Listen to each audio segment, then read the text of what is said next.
샬롬, 하나님의 은혜가 우리 각 성도님들 가운데 가득하길 소망합니다.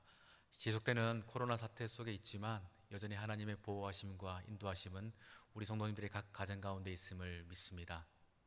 특별히 이 저녁 기도를 통해서 그러한 하나님의 은혜가 우리 성도님들의 가정 가운데 또한 그 인생 가운데 넘쳐나길 간절히 소망합니다. 이 시간 우리 찬송가 272장 함께 찬양하시도록 하겠습니다.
이 시간 우리에게 주시는 하나님의 말씀은 룻기 1장 19절에서 22절 말씀입니다.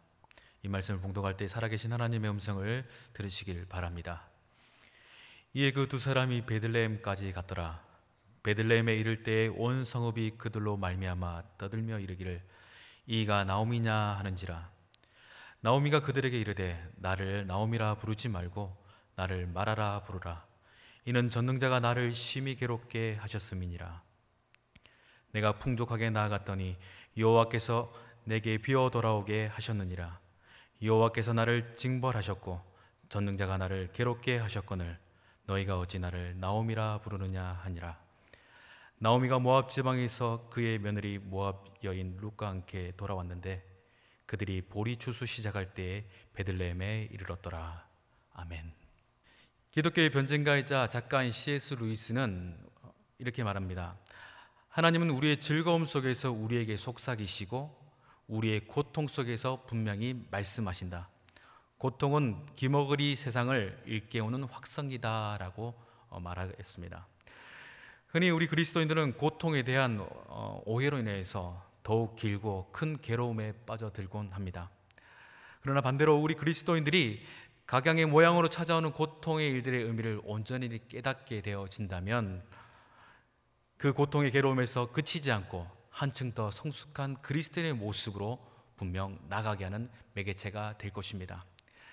그래서 고통은 피해야 할 저주가 아니라 하나님의 말씀을 듣고 또한 하나님의 뜻을 찾아내는 좋은 기회라고 할 수 있는 것입니다. 그러나 우리의 모습은 보통 어떻습니까? 이 고통 앞에서 우리의 모습은 어떠합니까? 고통을 통해서 말씀하시는 하나님의 음성을 들으려 하기보다는 그 고통을 피하려는 것이 우선된 모습이라 할 수 있습니다.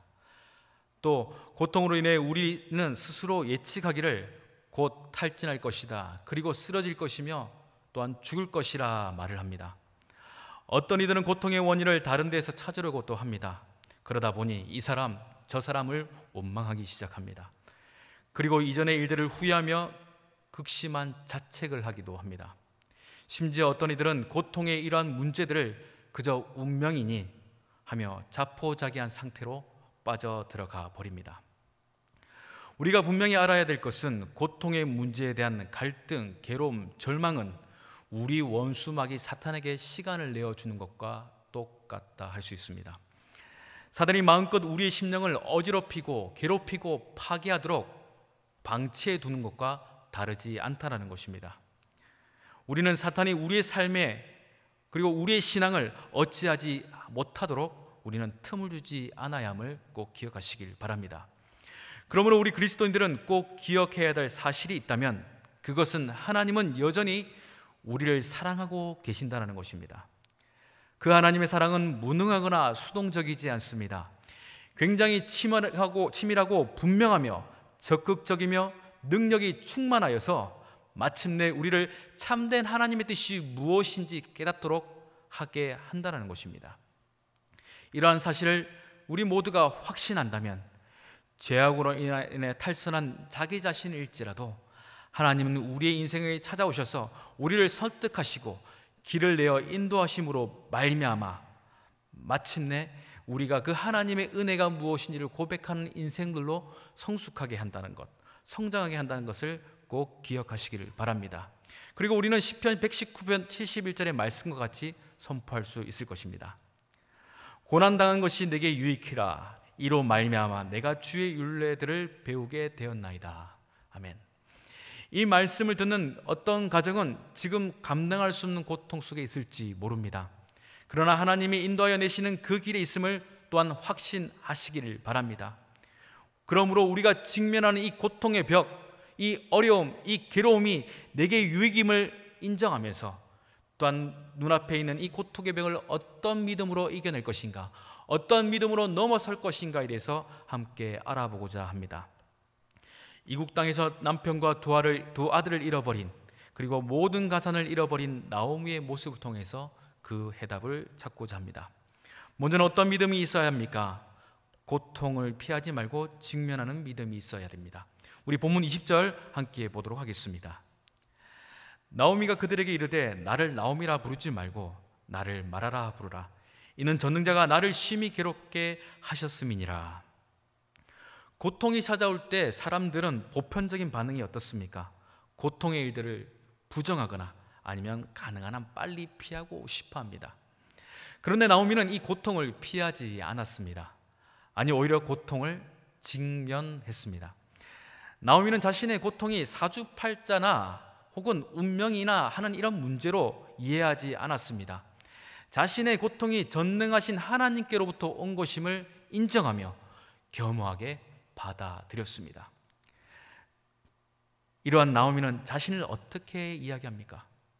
희락이야 불리던 희락이란 뜻을 가진 자신을 이제는 마라, 즉 자신은 쓰디쓴 인생이요 괴로움이 가득한 여자라 하며 스스로를 그렇게 인정하여 버렸습니다. 이는 하나님이 자신을 괴롭게 하거나 미워하거나 자신을 버려서가 아니라, 혹은 하나님의 괜한 신술 때문에 내게 이런 일들이 있다, 하나님의 고집 때문에 내게 이런 어려움이 있다라고 생각하는 것이 아니라는 의미입니다. 그래서 나오미는 자신의 고통이 전능자에게서 온다고 말하고 있습니다. 이 전능자로 번역되어진 히브리어 샤다이는 복과 저주를 주관하는 심판자의 의미를 가지고 있습니다. 자신이 이와 같은 고통 속에 있는 것은 의로우신 재판장이신 하나님께서 합당하게 내리신 판결이라는 고백을 담고 있는 것입니다. 고통을 만나게 된 주의 자녀들은 자신의 고통이 하나님께로부터 합당하게 내려짐을 고백할 수 있는 믿음, 그리고 겸허히 받아들일 수 있는 믿음을 가져야 합니다. 이와 같은 믿음은 고통 중에 있는 우리지만 여전히 우리는 하나님의 자녀이며 또한 하나님의 보호와 사랑 속에 여전히 거하고 있다라는 믿음의 고백을 함께 수반하고 있다고 할 수 있습니다. 우리는 이와 같은 믿음의 고백을 할 수 있어야 하는 것이죠. 이와 같은 상황에 놓여진 주의 자녀들에게 히브리서 12장은 이와 같은 가르침을 우리에게 주고 있습니다. 8절의 말씀입니다. 징계는 다 받는 것이었늘 너희에게 없으면 사생자요 친아들이 아니니라. 이처럼 우리는 우리의 죄악으로 말미암아 징계라는 고통을 받을지라도 그 징계는 우리의 아버지신 하나님이 주시는 것, 우리를 죽이려는 공포가 아니요 더 나아가 바르고 잘 되도록 하기 위한 눈물이 가득한 사랑의 회초리라고 말할 수 있는 것입니다. 그 회초리는 우리가 범자여도 여전히 우리가 하나님의 자녀임을, 여전히 하나님의 사랑을 받고 있는 자임을 말해주는 징표라고 할 수 있습니다. 이 사실을 꼭 기억하여 믿으시기를 바랍니다. 이런 상황 가운데 놓여져 있는 나오미는 본문 21절을 통하여 이렇게 고백하고 있습니다. 내가 풍족하게 나아갔더니 여호와께서 내게 비어 돌아오게 하셨느니라. 여호와께서 나를 징벌하셨고 전능자가 나를 괴롭게 하셨거늘 너희가 어찌 나를 나오미라 부르느냐 하니라. 나오미는 더 많은 풍족을 위해 하나님 아버지를 떠나버렸습니다.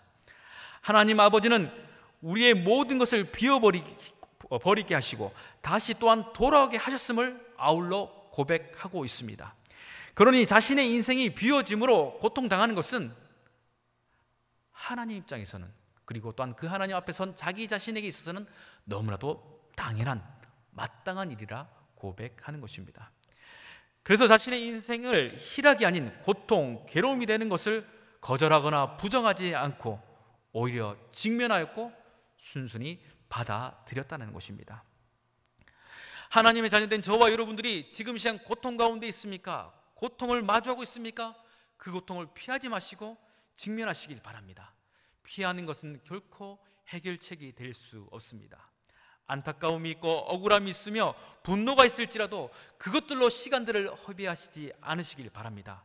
다윗은 이러한 괴로움 속에서도 하나님을 원망하거나 불평하지 않고 하나님께 등 돌리지 않고 도리어 하나님만을 온전히 바라보았습니다. 아무리 고통스러워도 하나님 앞에서 자기 자신이 처한 상황을 직면하였으며 그 직면한 상황 속에서, 그 고통 속에서 하나님의 참뜻이 무엇인지를 깨닫도록 그는 하나님을 신뢰하고 또한 신뢰하였습니다. 만약 우리 앞에 고통이 있다면 하나님 앞에서 그 고통을 마주하여 받아들이시는 믿음의 성도들이 되시길 바랍니다. 그때 하나님의 긍휼과 자비하심이 그 고통을 뛰어넘는 소망으로 우리를 인도하여 내실 것입니다. 또 두 번째로 고통을 뛰어넘기 위해서, 고통을 넘어서기 위해선 우리에게 어떤 믿음이 있어야 합니까? 부끄럽고 민망하지만 본향으로 돌아갈 믿음이 있어야 합니다. 이러한 고통의 문제를 온전히 깨달은 나오미는 자신이 돌아가야 할 곳이 어디인지를 깨닫고 행동하는 믿음이 있었습니다. 우리 본문 22절을 함께 보겠습니다. 나오미가 모압 지방에서 그의 며느리 모압 여인 룻과 함께 돌아왔는데 그들이 보리 추수 시작할 때에 베들레헴에 이르렀더라.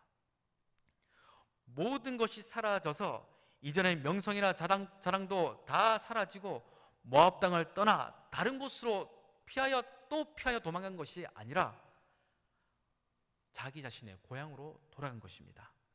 외국에서 잘 살아보겠노라 소리치며 떠났던 나오미지만 그래야 모든 것이 사라지고 망할 대로 망해서 이제는 얼굴 둘 수 없는 민망하고 부끄러운 상황이지만 그럼에도 불구하고 나오미는 본향인 베들레헴으로 돌아갔던 것입니다. 마치 시골 고향을 떠나 서울에서 사업도 크게 하고 성공해서 떵떵거리며 살겠노라 호언장담하며 떠나갔던 어떤 이들이 자신의 뜻대로 되지 않고 모든 것을 다 잃어버린 채 부도를 맞아 사기를 당해 모든 것을 다 잃어버려서 고향에 돌아오는 비참한 모습이라고 또한 이해해 볼 수 있을 것입니다. 분명 돌아가면 사람들의 손가락질이 있을 것이고 사람들의 수군거림과 비아냥거린 눈빛들도 있을 것입니다. 아마 그러한 생각들이 본향을 향한 그 발걸음들을 발목 잡을지도 모릅니다. 그럼에도 불구하고 나오미는 어떻습니까? 그런 것에 개의치 않고 자신의 본향이 베들레헴으로 돌아갔습니다. 본향은 곧 부모님이 계신 곳을 의미합니다. 성도에게 있어서 본향은 어디입니까? 하나님의 품입니다. 하나님이 기다리시는 그곳이 우리의 본향이기에 우리는 그곳으로 돌아가야 합니다. 부끄럽고 민망하여도 돌아가야 합니다. 실패한 인생들이 주목하게 될 것은 사람들의 손가락질과 비웃음이 아니라 두 손 벌려 안아주시는 부모님의 얼굴을 주목하는 것입니다. 유산을 받아 타국에서 방탕하여 살아갔던 작은 아들, 둘째 아들의 이야기를 잘 아실 것입니다. 그 아들이 잘한 것이 무엇입니까? 그 아들이 그 인생에서 가장 잘한 것이 무엇이겠습니까? 아버지의 집으로 돌아간 것입니다.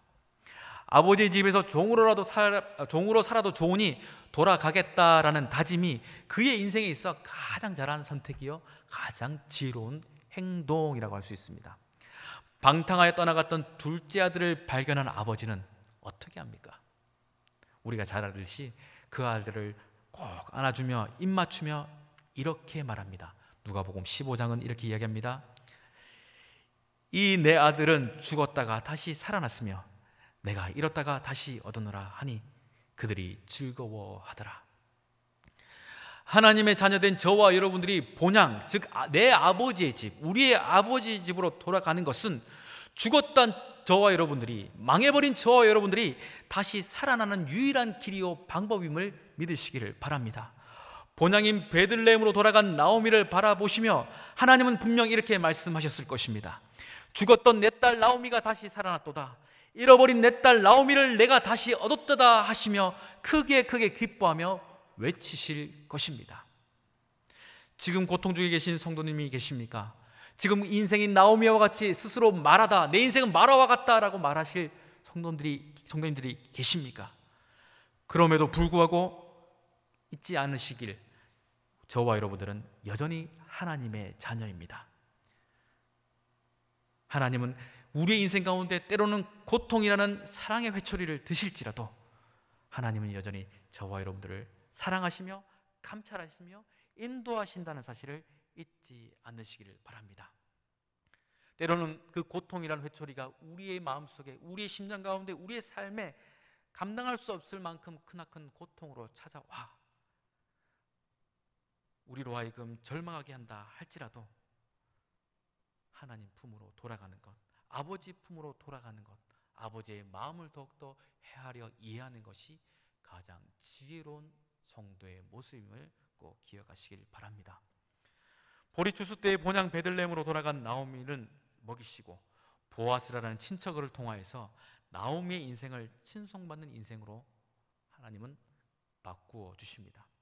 두 아들을 모두 잃어버린 마라의 나오미였지만 이제는 그의 이름처럼 참된 희락을 누리는 나오미의 모습으로 하나님은 그의 삶을 바꾸어 버리십니다.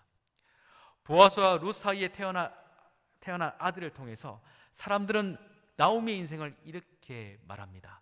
룻기 4장 16절 17절입니다. 나오미가 아기를 받아 품에 품고 그의 양육자가 되니 그의 이웃 여인들이 그에게 이름을 지어주되 나오미에게 아들이 태어났다 하여 그의 이름을 오벳이라 하였는데 그는 다윗의 아버지인 이새의 아버지였더라. 하나님의 품으로 돌아갔던 나오미의 인생이 어떻게 변화되었는지 이제는 깨달아지십니까?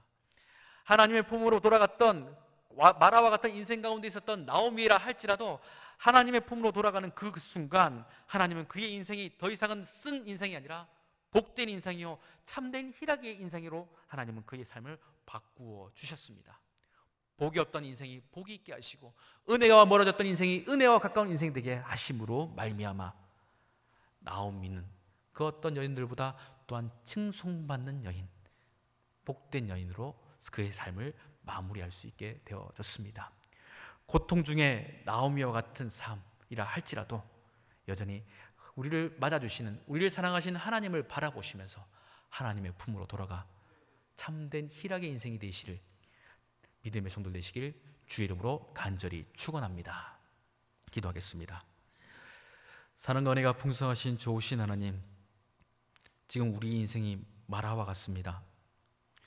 너무 쓰고 괴롭고 답답해서 아무리 우리 인생에 좋은 이름이 주어졌다 하여도 스스로 말하길 나는 마라다 하며 괴로울지 모릅니다. 그러나 하나님, 우리의 삶을 주님의 은혜 가운데 인도하여 주셔서 하나님 품속에 들어가게 하여 주시고 하나님의 품으로 말미암아 우리의 인생이 마침내 참된 희락의 인생, 고통을 뛰어넘는 참된 나무와 같은 인생이 되어질 수 있도록 인도하여 주시옵소서. 이 시간 믿음으로 주 앞에 나가는 각 가정 가운데 이와 같은 주의 놀라우신 은혜가 충만히 임하게 될 줄 믿사오니 그와 같은 역사하심을 꼭 허락하여 주시옵소서. 감사드리며 거룩하신 우리 주 예수님의 이름으로 간절히 기도드리옵나이다. 아멘. 이 시간 우리 합심하여 같이 기도하기를 원합니다. 첫 번째, 코로나 사태 속에서 많은 스트레스로 인하여 어려움 당하는 우리 각 가정의 부모님들과 또한 자녀들이 있습니다. 그들이 평안 속에 거할 수 있도록 우리 다 같이 합심하여 기도하도록 하겠습니다. 사랑과 은혜가 풍성하신 좋으신 하나님, 오늘도 주님의 놀라우신 은혜와 사랑 속에서 우리의 삶을 인도하여 주심을 믿습니다. 하나님, 장기화되어진 아버지 코로나 사태로 인하여서 하나님 각 가정 가운데 우리 부모님들이, 특히 어린아이들 둔 우리 부모님들이 그 심정 가운데, 그 심적 가운데 어려움이 있고 스트레스가 가득합니다. 하나님, 언제 개학될지 모르고 언제 어린이집이, 언제 유치원이 열릴지 모르는 그 상황 속에서 자녀와 부모들은 여전히 답답함과 괴로움 속에 놓여져 있습니다. 하나님, 그들의 마음을 찾아가시고 그들의 마음을 위로하여 주시며 그들이 하나님의 참된 평안 속에 거할 수 있도록 인도하여 주시옵소서. 이와 같은 아버지 코로나 사태로 인하여서 그들의 관계가 무너지지 않게 해주시고 그들이 스트레스로 인하여서 원망 섞인 말과 불평 섞인 말로 인하여서 서로 상처 주는 일들이 있지 않도록 주님 복된 입술 되게 하여 주시며 사랑이 넘쳐나는 아버지 부모 자식 간이 되어질 수 있도록 인도하여 주시며 그 가정 가운데 하나님의 한량없는 은혜와 하늘의 신령한 복이 가득히 내려질 수 있도록 역사하여 주시옵소서. 또한 두 번째로 같이 이 시간 기도하기를, 이제 코로나 사태가 점점 줄어들고 있습니다. 그러나 언제 일어날지 모르는 이 확산이 완전히 끊어질 수 있도록 주님 이 확산을 막아 주시옵소라고 우리 다 같이 합심하여 기도하도록 하겠습니다. 사랑과 은혜가 풍성하신 주신 하나님, 이 코로나 바이러스의 확산이 점점 줄어들고 있습니다. 그러나 하나님, 완전히 사라지기까지, 이 땅에서 완전히 떠나기까지 하나님 긴장을 멈출 수 없사오니 하나님, 이 확산 주님의 손 안에서 붙들어 주셔서 확산되어지는 일들이 있지 않도록 인도 보호하여 주시옵소서. 하나님, 이 일들을 위해 많이 수고하는 이들이 있습니다. 하나님, 그들의 수고가 땅에 떨어지지 않도록 하나님 함께 해주셔서 우리 모든 자들이 이 확산을 막아주신 하나님께, 하나님 이 코로나 사태를 종식시켜주신 하나님께 감사드릴 수 있는 은혜가 있도록 하나님 이와 같은 역사심을 우리 나라 가운데, 이 민족 가운데, 이 열방 가운데 꼭 허락하여 주시옵소서. 이제는 마지막으로 각 가정의 그리고 각 개인의 기도 제목을 가지고 함께 기도하도록 하겠습니다.